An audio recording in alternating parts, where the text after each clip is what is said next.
Yung kaguluhan sa Philippines, ang layo naman nararating, ano? Ngayon, may laban. Ang laban, Senator Amy Marcos versus Bongbong Marcos. O, di ba, no? O, sila na magkakontra ngayon. Bakit?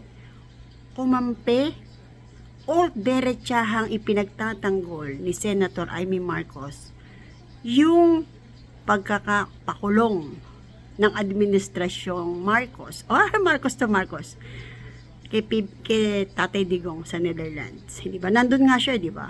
Sabi niya, gagawin niya lahat ng magagawa niya para maibalik. Ano yun? Titistigo siya.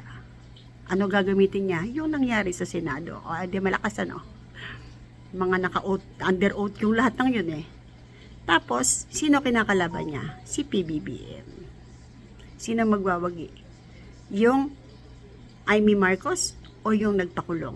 O, di ba? May nagpakulong. Marami sila. At hindi iba yan kay Senator Amy Marcos. Whether we accept it or not. Di ba? Abangan natin, ha? Lapit na.